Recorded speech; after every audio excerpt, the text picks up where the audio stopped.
नमस्कार, super prime time में आपका स्वागत है। आपके साथ मैं हूं Sumera Khan. Super prime time में हम आपको दिखाएंगे दुनिया भर की बड़ी और अहम खबरें, वर्ल्ड एक्सक्लूसिव और explosive news stories, world breaking news और वॉर ब्रेकिंग न्यूज सीधे युद्ध के मैदान से। तो सुपर प्राइम टाइम की आज शुरुआत वॉर ब्रेकिंग न्यूज के साथ। गाजा युद्ध से जुड़ी आज की सबसे बड़ी खबर सामने आई है। रूस और इजरायल में तनाव बढ़ा है। नेतन्याहू ने पुतिन से फोन पर बात की है। इस वक्त की बड़ी खबर, नेतन्याहू ने रूस के एंटी इजरायल रुख की आलोचना की है। इसके अलावा एक और बड़ी खबर यह कि रूस ईरान गठबंधन की भी आलोचना की जा रही है। गाजा युद्ध की आग भड़का रहा है रूस, ये कहा जा रहा है। रईसी का परमाणु क्रोध भी सामने आया है। तो रईसी का परमाणु क्रोध अरब नाश का क्रेमलिन कोड है क्या? जी हां, वॉशिंगटन से बहुत ही परेशान करने वाली खबर सामने आई है। खबर यह है कि पुतिन ने रईसी को एटमी विस्फोट करने का ग्रीन सिग्नल दे दिया है। रूस से हरी झंडी मिलने के बाद ईरान परमाणु परीक्षण करने जा रहा है। तो सवाल यह है कि अगर ईरान ने परमाणु धमाका किया तो क्या होगा? क्या अमेरिका ईरान पर हमला कर देगा? अगर अमेरिका ने हमला किया तो कितना बड़ा विनाश होगा?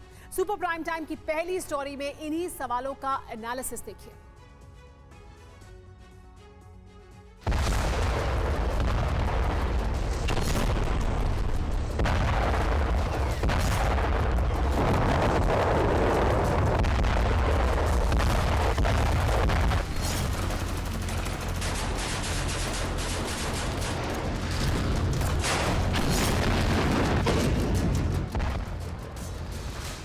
गाजा युद्ध में एटमी आग लगने वाली है।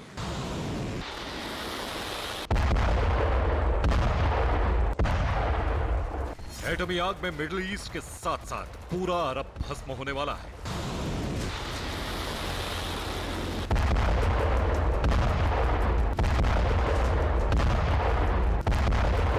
महाविनाश का ट्रिगर नेतन्याहू नहीं बल्कि रईसी दबाने वाले हैं।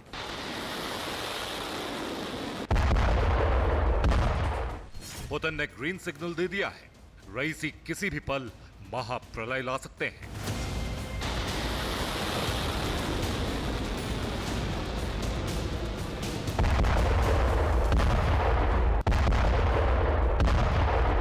मॉस्को ने एटम बम बनाने के लिए बारूद भेज दिया है।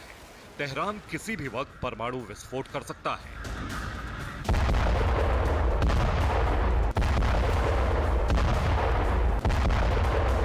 जी हां, गाजा युद्ध ने ईरान को अब तक का सबसे बड़ा मौका दे दिया है। ईरान किसी भी वक्त विश्व विनाशक धमाका कर सकता है। इजरायल और हमास के बीच 64 दिन से विध्वंसक जंग जारी है और ईरान इसका फायदा जुटाने में लगा हुआ है। पुतिन की हरी झंडी के बाद ईरान बहुत तेजी से लेकिन सीक्रेट तरीके से परमाणु बम बनाने में जुटा हुआ है।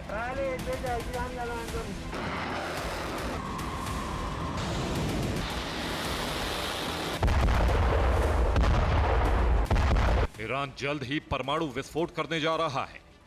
यह बड़ा और चौंकाने वाला खुलासा अमेरिकी खुफिया एजेंसियों की रिपोर्ट से हुआ है।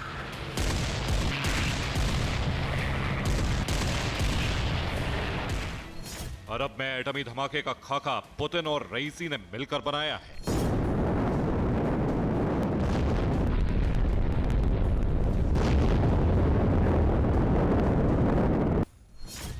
दिसंबर 2023 इसी तारीख को ईरान के राष्ट्रपति इब्राहिम रईसी रूस की राजधानी मॉस्को पहुंचे थे। क्रेमलिन में पुतिन और रईसी की सीक्रेट मुलाकात हुई थी। माना जा रहा है कि पुतिन ने इसी मीटिंग में रईसी को एटमी विस्फोट की हरी झंडी दे दी। पुतिन ने सिर्फ ग्रीन सिग्नल ही नहीं दिया बल्कि एटम बम बनाने में हर जरूरी मदद देने का भी भरोसा दे दिया। रईसी मॉस्को से तेहरान लौटे और इसी के साथ अपने एटमी प्रोग्राम को एक्टिवेट कर दिया।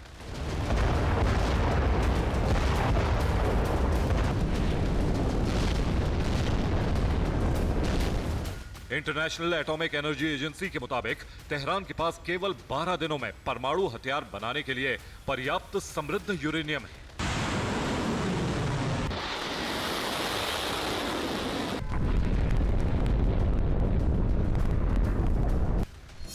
आईएईए का दावा है कि ईरान के पास 84% समृद्ध यूरेनियम का भंडार है। ईरान के पास समृद्ध यूरेनियम का यह भंडार रूस की मदद से बढ़ा है। अब इसी यूरेनियम से तेहरान वो परमाणु विस्फोट करने जा रहा है जिससे अरब में विनाश का बहुत बड़ा बवंडर आ जाएगा। ये वो धमाका होगा जिससे तीसरा विश्व युद्ध शुरू हो सकता है।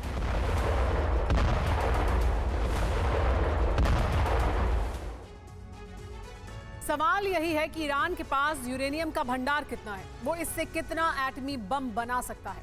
इंटरनेशनल एटॉमिक एनर्जी एजेंसी के मुताबिक 2015 में ईरान और वर्ल्ड पावर के बीच जो अकॉर्ड हुआ था, उसके तहत ईरान को सिर्फ 203 किलो यूरेनियम रखने की अनुमति है। लेकिन हकीकत यह है कि 2023 में ईरान के यूरेनियम का भंडार 4,487 किलो का हो चुका है। 20 किलो टन का एक एटम बम बनाने के लिए करीब 80 किलो के यूरेनियम की जरूरत पड़ती है। ईरान के पास 4,487 किलो यूरेनियम भंडार है। इस लिहाज से ईरान 56 परमाणु बम बनाने की क्षमता रखता है। यही वजह है कि गाजा युद्ध की आड़ में ईरान ने अपने परमाणु कार्यक्रम को बेहद सीक्रेट तरीके से लॉन्च कर दिया है।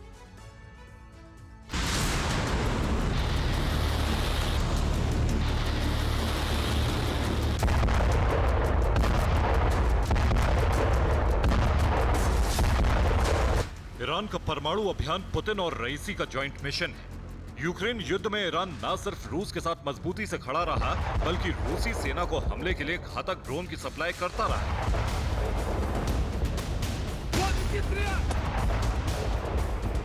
दावा किया जाता है कि इसके बदले पुतिन ने तेहरान को परमाणु तकनीक और यूरेनियम का भंडार दिया। अब इसी यूरेनियम से रईसी परमाणु विस्फोट करने जा रहे हैं।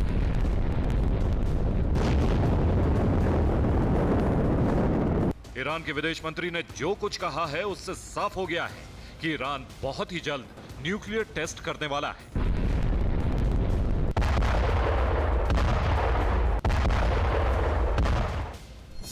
हुसैन अमीर अब्दुल्लाहियन ने कहा है कि 2015 में ईरान और वर्ल्ड पावर के बीच जिस JCPOA अकॉर्ड पर समझौता हुआ था, वो अब किसी काम का नहीं रहा। दरअसल 2015 में ईरान और दुनिया की 5 बड़ी शक्तियां अमेरिका, रूस, फ्रांस, चीन और ब्रिटेन के बीच परमाणु अप्रसार को लेकर करार हुआ था।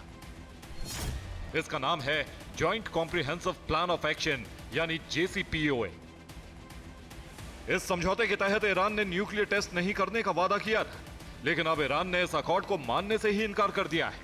ऐसा इसलिए क्योंकि रईसी और उनकी सेना को परमाणु बम चाहिए। इसके लिए ईरान जल्द ही एटमी टेस्ट कर सकता है। अरब से लेकर अमेरिका तक ईरान के इसी प्लान से त्राहिमाम मच गया है।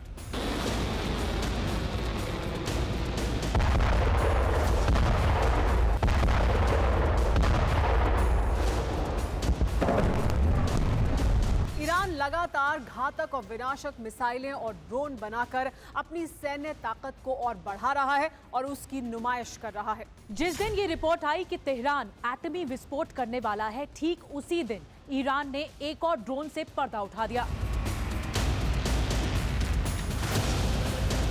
ईरान के इस ड्रोन का नाम है करार ड्रोन। इसे रईसी ने अपनी सेना में कमीशन कर दिया है, यानी अब ईरानी फौज हमले के लिए इस ड्रोन का इस्तेमाल कर सकती है।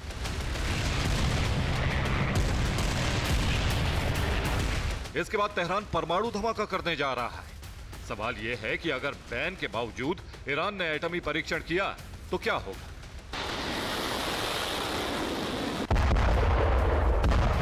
क्या रईसी अपने इस कदम से अरब को एटमी युद्ध की आग में झोंकने जा रहे हैं?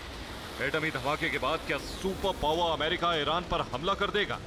क्या विनाश की इस आंधी में ईरान के साथ साथ अरब के कई देश तबाह हो जाएंगे? फिलहाल तो यही लग रहा है कि अगर ईरान ने परमाणु परीक्षण किया तो the great war of Arab शुरू हो जाएगा। Bureau report, TV9 भारतवंश। इस वक्त की वॉर ब्रेकिंग न्यूज गाजा से। गाजा में इजराइल का रेस्क्यू ऑपरेशन जारी। एक हफ्ते में 60 जख्मी सैनिकों का रेस्क्यू किया गया। 24 घंटे में 5 इजरायली सैनिकों की मौत हुई है। हमास के हमलों से IDF को लगातार नुकसान हो रहा है। गाजा में इजराइल के नुकसान का आंकड़ा भी लेकिन लगातार बढ़ता जा रहा है।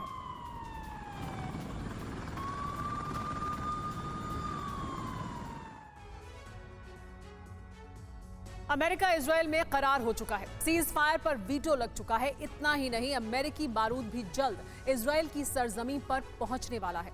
अब अगर कुछ बाकी है तो गाजा का विनाश, हमास का संपूर्ण संहार, वो भी 60 दिनों के भीतर।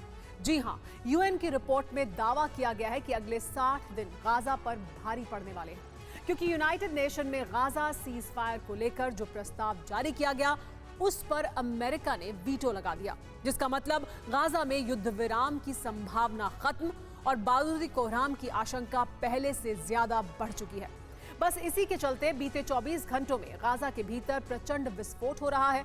तो क्या गाजा त्रासदी तय है? आखिर क्यों गाजा से हुए फरार दाइफ, अबैदा और सिनवार? देखिए।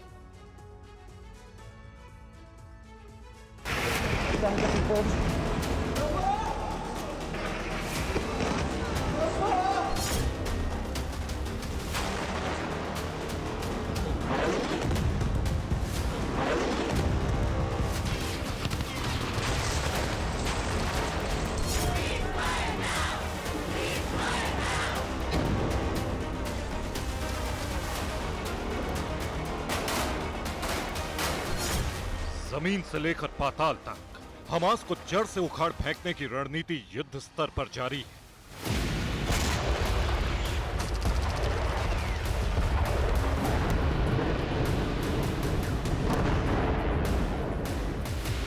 उत्तर गाजा से लेकर दक्षिण गाजा तक बारूदी कोहराम जारी है। इतना ही नहीं, दक्षिणी गाजा का सबसे बड़ा शहर खान यूनिस मौजूदा वक्त में जंग का मैदान बना हुआ है।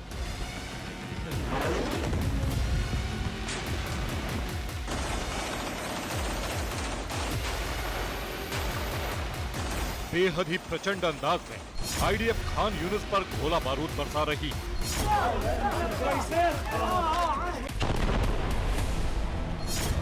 खान यूनिस के कोने कोने को दहला रही है।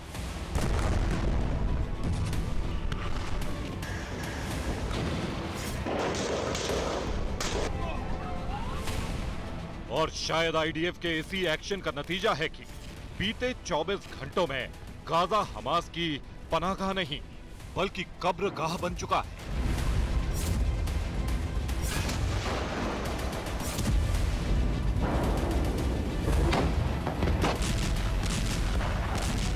आपको बता दें कि इजरायली सेना गाजा में सिर्फ हमास के ठिकानों या फिर लड़ाकों को ही टारगेट नहीं कर रही, बल्कि हमास की टॉप लीडरशिप को भी चुन चुन कर मौत के घाट उतार रही है। और जानते हैं ये कैसे संभव हुआ है? दरअसल इस बार नेतन्याहू को अमेरिका की तरफ से खुला समर्थन मिल रहा है। जो जानकारी सामने आ रही है उसके मुताबिक यूएन में सीज फायर के प्रस्ताव पर अमेरिका ने वीटो लगा दिया, जिसका मतलब ये कि गाजा में फिलहाल युद्ध विराम नहीं होगा। यूएस ने इजराइल को 14,000 टैंक शेल देने का ऐलान किया।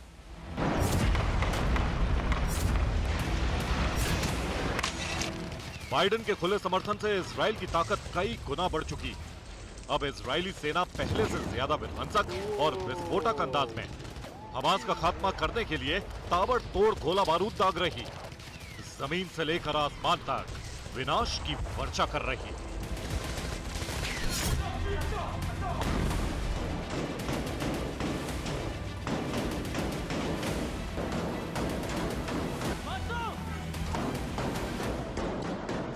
אני מאוד מעריך את העמדה הנכונה שארצות הברית נקטה במועצת הביטחון של האו"ם. גם מדינות אחרות צריכות להבין שאי אפשר מצד אחד לתמוך בחיסול של החמאס.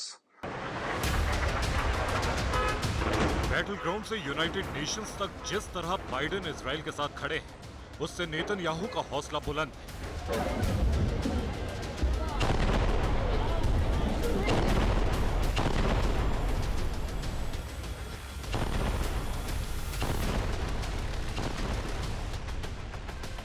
और शायद यही वजह है कि गाजा में इजरायली सेना का रौद्र रूप नजर आ रहा है।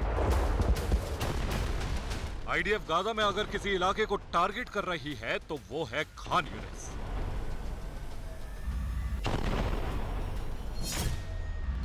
क्योंकि खान यूनिस दक्षिण गाजा का सबसे बड़ा शहर है। खान यूनिस में हमास के दर्जनों ठिकाने मौजूद हैं। पूरे खान यूनिस में हमास की सुरंगें फैली हुई। हमास के टॉप लीडर खान यूनिस में छिपे हुए हैं। इस वक्त खान यूनिस हमास और इजरायली सेना के बीच बैटल ग्राउंड बना हुआ है, क्योंकि इजरायली सेना को आशंका थी कि हमास का सबसे खूंखार लीडर 7 अक्टूबर को इजराइल पर हमले की साजिश रचने वाला mastermind Yahya Sinwar Khan Younis में मौजूद है। सिनवार की लोकेशन से जुड़ी जो जानकारी सामने आई, उसके मुताबिक खान यूनिस में याह्या सिनवार 2 खुफिया ठिकानों में छिपा हो सकता था।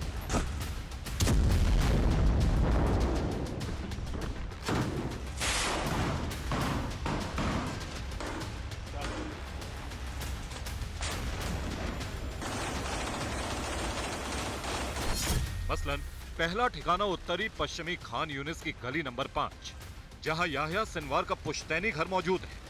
आईडीएफ का दावा है कि इसी घर में याह्या सिनवार छिपा हो सकता है। वहीं दूसरा ठिकाना खान यूनिस में दार-ए-सलाम नाम का अस्पताल है। दावा किया जा रहा है कि इस अस्पताल के नीचे मौजूद बंकरों में याह्या सिनवार हमास के लड़ाकों और अपने सिपह सलारों के साथ छिपा हुआ है। सिनवार की मौजूदा लोकेशन से जुड़ा इनपुट मिलने के बाद इजरायली फोर्सेस ने दार-अस-सलाम अस्पताल के साथ साथ पूरे खान यूनिस में हमले तेज किए।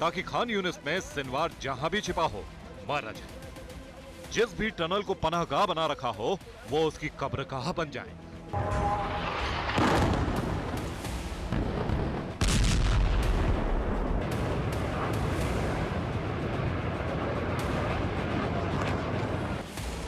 मगर एक मीडिया रिपोर्ट्स में खुलासा किया गया है कि जिस अंदाज में आईडीएफ ने खान यूनिस पर प्रहार किया, उसके बाद खान यूनिस में मौजूद हमास की लीडरशिप का कलेजा कांप गया। दावा तो यहां तक किया जा रहा है कि हमास के नेता खान यूनिस ही क्या, वो तो गाजा तक छोड़कर भाग रहे हैं। और जानते हैं इन भगौड़ों की लिस्ट में कौन कौन शामिल है। Yahya Sinwar, Hamas operational commander Gaza. Mohammed Deif, प्रमुख हमास की मिलिट्री विंग। अबू अबेदा, प्रवक्ता अल कस्साम ब्रिगेड। नेतन्याहू के खूनी इंतकाम और आईडीएफ का बारूदी कोहराम को देख हमास के टॉप कमांडरों और लीडर्स के होश फाख्ता हो चुके हैं। लेकिन आपको बता दें कि यूएन की एक रिपोर्ट में दावा किया गया है कि गाजा की असली त्रासदी अभी बाकी। 60 दिनों में गाजा से हमास का संपूर्ण खात्मा होना तय है।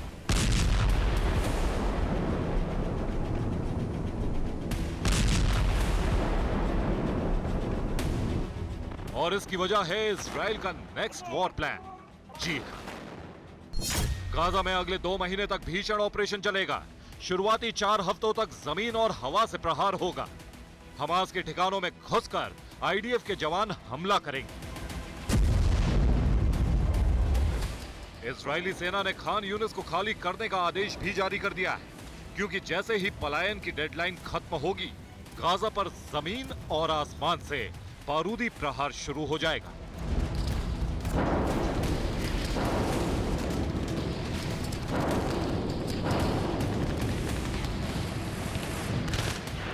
गाजा में भीषण नरसंहार का आगाज हो जाएगा।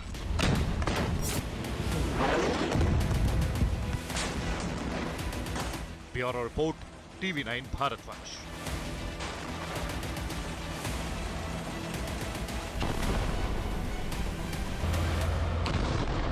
बड़ी खबर आपको बता दें, लेबनान बॉर्डर पर एक बार फिर धमाके हुए हैं। इजरायली एयरफोर्स ने किया हमला, हिजबुल्लाह के ठिकानों पर बमबारी की गई। लेबनान बॉर्डर से रॉकेट प्रहार देखने को मिला। इजरायली वायुसेना ने लिया है इसका बदला भी।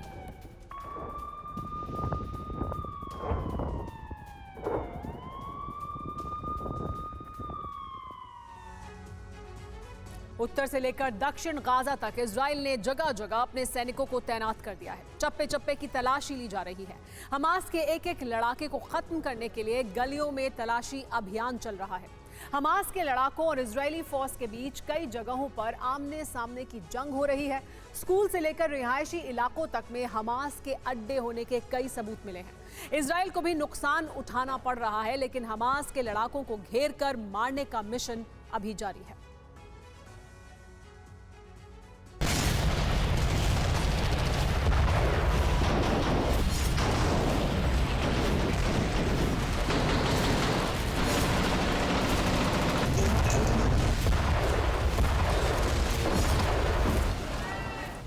गाजा के चप्पे चप्पे में हो रही है तलाशी।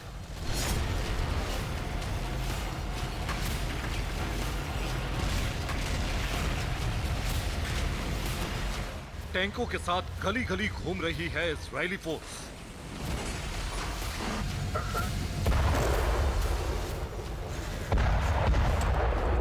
मलबे और टूटे फूटे मकानों के बीच तलाश है उन जगहों की जहां हमास के लड़ाके छिपे हो सकते हैं।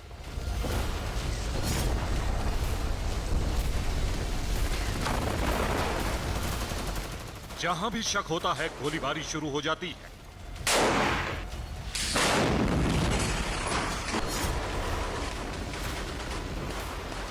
दरवाजे बम से उड़ा दिए जाते हैं और पूरी इमारत को गिराना हो तो फिर मरकावा टैंक मोर्चा संभाल लेते हैं।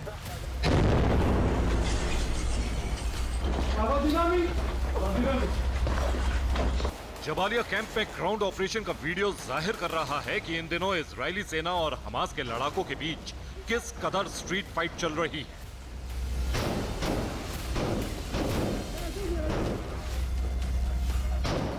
एक इमारत में हमास का ठिकाना होने की खबर मिलने के बाद इजरायली 931वीं बटालियन के जवान इस जगह पर पहुंचे थे।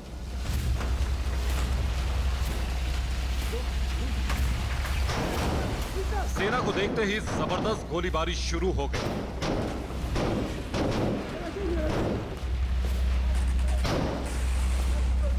हमास के लड़ाके एक इमारत में छिपे थे। इजरायली सैनिक गोली का जवाब गोली से देते हुए आगे बढ़े।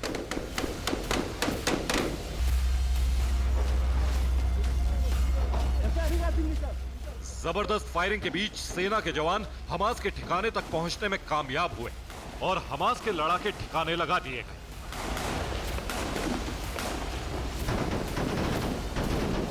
गाजा में इस इमारत में बारूद लगा दिया गया था। पूरी इमारत को इजरायली फोर्स ने धमाके में उड़ा दिया।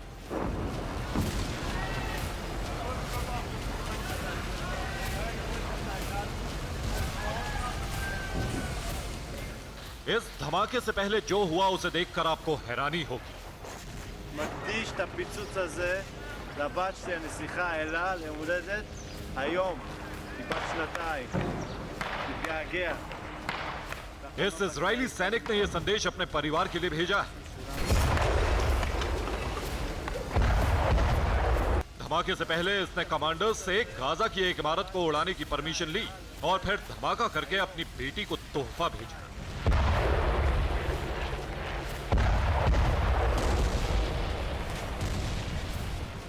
इजरायली सैनिकों के ऐसे रवैये का ही दुनिया में विरोध हो रहा है।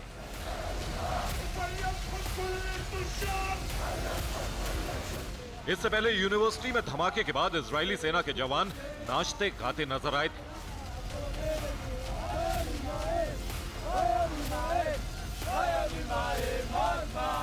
घर में हमास लड़ाके के छिपे होने की जानकारी मिली थी और इजरायली सैनिकों ने घर में गोलियों की बौछार कर दी।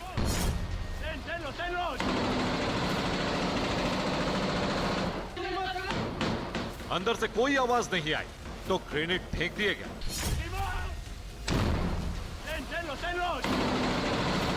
गोलियों की ऐसी बौछार से हमास लड़ाका कुछ ही देर में ढेर हो गया और फिर इजरायली सैनिकों ने पूरे घर की तलाशी ली। बेत लाहिया में यह आग एक स्कूल की इमारत में लगी। इजरायली सेना ने उत्तरी गाजा के बेत लाहिया में खलीफा स्कूल को जला दिया। शनिवार दोपहर को ही खलीफा स्कूल के आसपास इजराइल ने हवाई हमले किए थे, जिसके बाद कई इमारतों में आग लग गई। जेनिन में जेनिन ब्रिगेड और सेना के बीच जबरदस्त मुठभेड़ जारी है। ये जेनिन के पश्चिम में सलेम चेक पॉइंट का वीडियो है।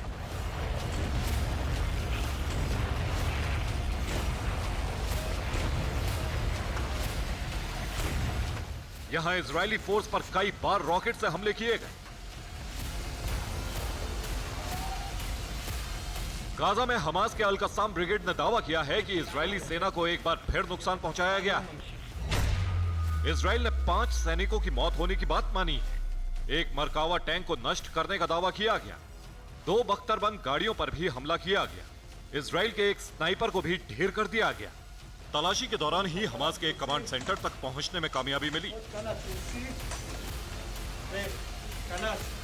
हमास के लड़ाके तो भागने में कामयाब हो गए, लेकिन इजरायली फोर्स को भारी तादाद में हथियार मिले। AK-47 के साथ grenade, anti tank missile launcher और गोला बारूद बरामद हुए।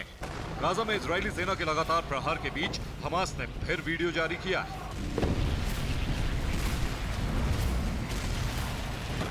वीडियो में दिखाया गया है कि अल कस्साम ब्रिगेड के लड़ाके कैसे इजरायली फौज का मुकाबला कर रहे हैं। अल कस्साम ब्रिगेड के लड़ाके छिप छिप कर ग्रेनेड लॉन्चर से हमले कर रहे हैं।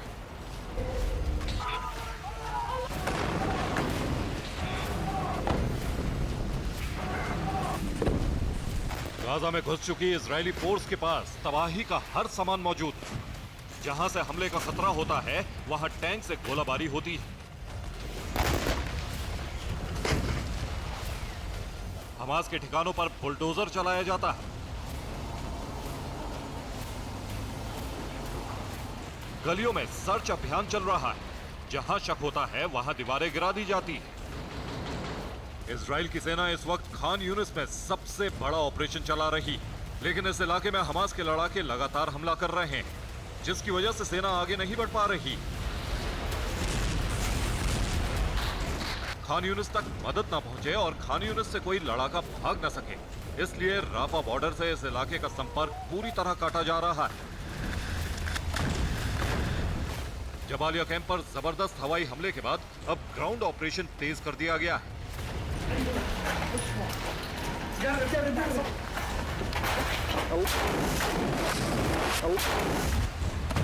जबालिया कैंप के बाहरी इलाकों में हमास के लड़ाके कई इमारतों में छिपे हैं। यही वजह है कि इन लड़ाकों के छिपने की जगह को खत्म करने के लिए इजरायली सैनिक इमारतों में आग लगा रहे हैं। वेस्ट बैंक के जेनिन में भी गाजा जैसा ही ऑपरेशन कई दिनों से चल रहा है। लगातार धमाके हो रहे हैं और रिहायशी इलाकों के साथ बाजारों में भी भारी बर्बादी हुई।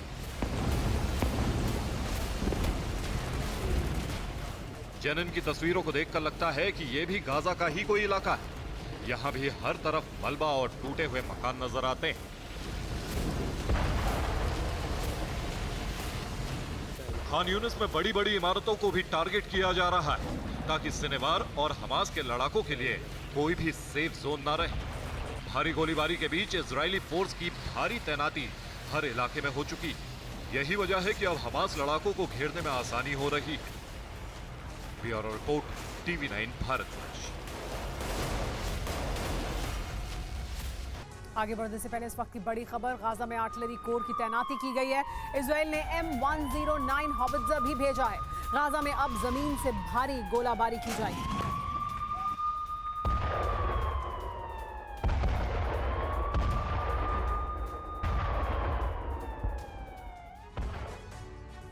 गाजा में हमास का अंतकाल शुरू हो गया है। गाजा की धरती पर हमास का सरेंडर काल शुरू हो चुका है।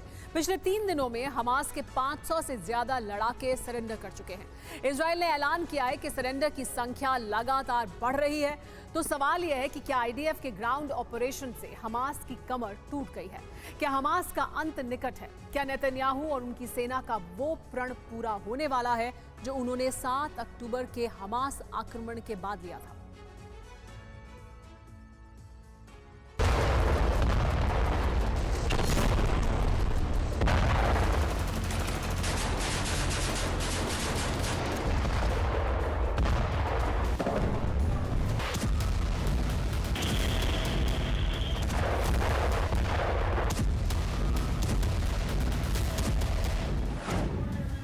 Surrender number 1।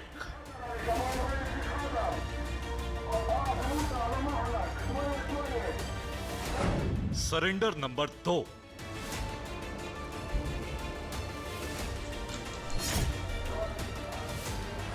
Surrender number 3।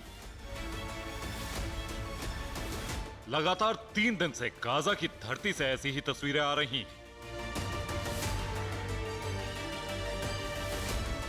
बड़ी तादाद में हमास के लड़ाके इजरायली सेना के सामने हथियार डाल रहे हैं।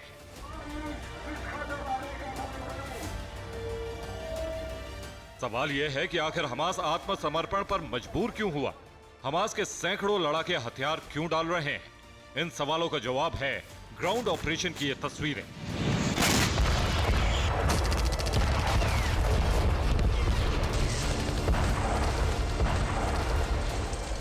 हवा से बमबारी और जमीन पर टैंक से भीषण गोलाबारी। इजरायली सेना 1 महीने से इसी तरह लगातार हमले कर रही है।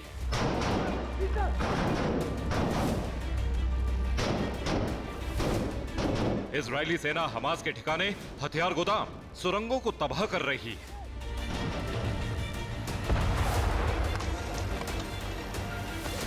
उत्तर से लेकर दक्षिण तक गाजा शमशान बन गया है और इसी के साथ हमास की कमर टूट गई है। यही वजह है कि जान बचाने के लिए हमास के लड़ाके सरेंडर कर रहे हैं।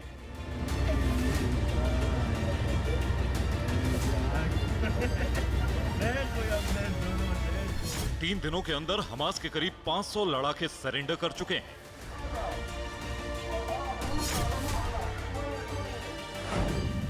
हमास का सरेंडर उत्तर गाजा, सेंट्रल गाजा और दक्षिण गाजा में हो रहा है। आईडीएफ के मुताबिक सबसे ज्यादा सरेंडर खान यूनिस में हो रहा है।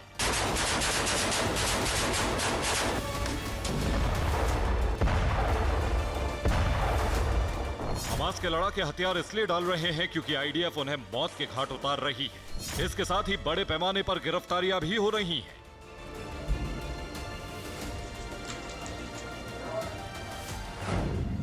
आठ दिसंबर को गाजा में आईडीएफ ने 160 लोगों को गिरफ्तार किया था। 9 दिसंबर को 200 लोगों की गिरफ्तारी हुई थी। 10 दिसंबर को 180 लोगों को गिरफ्तार किया गया है। यानी 3 दिन के अंदर 540 लोग गिरफ्तार हो चुके हैं। इनमें से ज्यादातर हमास के लड़ाके और उनके समर्थक हैं। इस बीच इजरायली सेना ने बहुत बड़ा बयान दिया है। आईडीएफ ने कहा है कि उसके ग्राउंड ऑपरेशन की वजह से गाजा में हमास की कमर करीब करीब टूट चुकी है।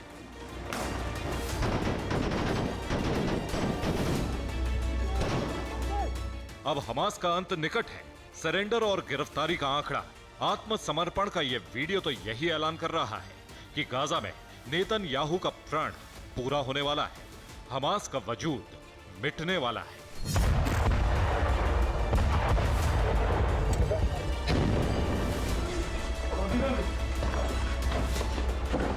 Bureau report, TV9 Bharatvarsh.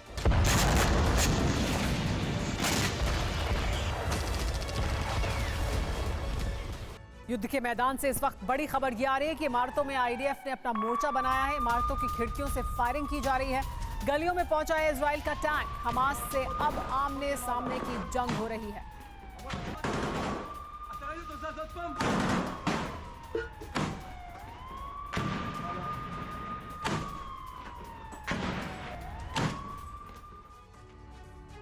लाल सागर में हूती ने ऐसा चक्रव्यूह रचा है जिसमें पश्चिमी देश फंस गए हैं, क्योंकि लाल सागर से एक बड़ा कारोबारी रूट है जिसे हूती ने ब्लॉक कर दिया है और ऐलान किया है जब तक गाजा पर हमले नहीं रुकते वो पश्चिमी देशों के जहाजों पर हमले करता रहेगा। हूती ने अपने मंसूबे का ट्रेलर भी दिखा दिया है। कुछ दिन पहले 2 शिप हाईजैक किए और अब इजरायली शिप पर ड्रोन अटैक कर दिया है। इतना ही नहीं, मिडिल ईस्ट में अमेरिका के सैन्य ठिकानों पर अटैक का अल्टीमेटम भी दे दिया है।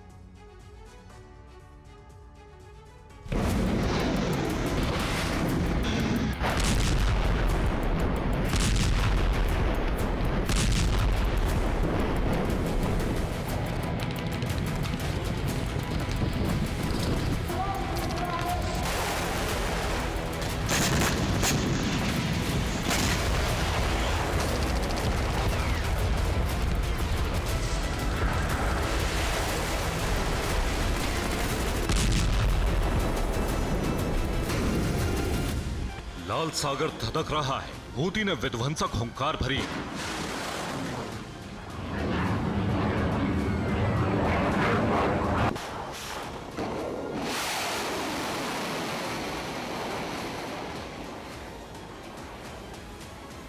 अगर पश्चिमी देशों का एक भी जहाज आया तो वो हूती के कहर से बच नहीं पाएगा।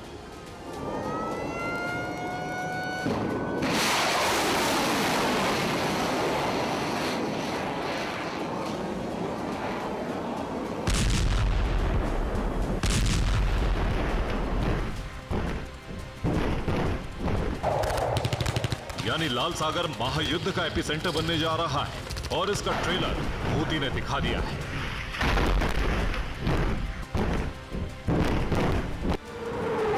हमास की तरह हूती भी इजराइल के विनाश के लिए हमले कर रहा है। उसने कुछ दिन पहले इजराइल पर मिसाइल अटैक किया था।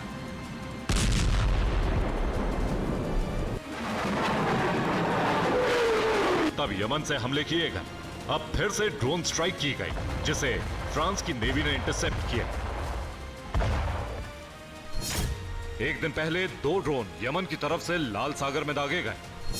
निशाने पर इजरायली कार्गो शिप था। हालांकि हमला नाकाम रहा, लेकिन हूती के मंसूबे जाहिर हो गए। लाल सागर में फ्रांस के फ्रीगेट ने 2 ड्रोन को इंटरसेप्ट किया, जो हूती के कब्जे वाले इलाके से आए थे। फ्रांस की नेवी की तरफ से ये जानकारी दी गई है कि पोर्ट सिटी अल हुदाया से 110 किलोमीटर दूर टारगेट की तरफ जा रहे थे।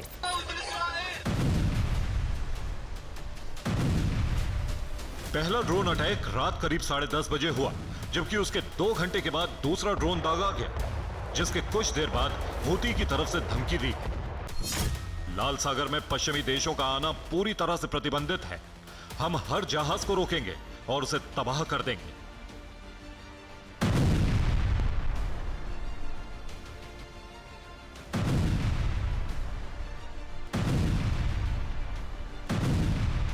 दरअसल हूती लाल सागर पर कब्जा कर चुका है। पिछले 1 महीने से उसने पश्चिमी देशों के कार्गो शिप पर कई हमले किए हैं। यहां तक कि 2 इजरायली शिप को अगवा भी कर लिया है, जिसे यमन पोर्ट पर रखा हुआ है।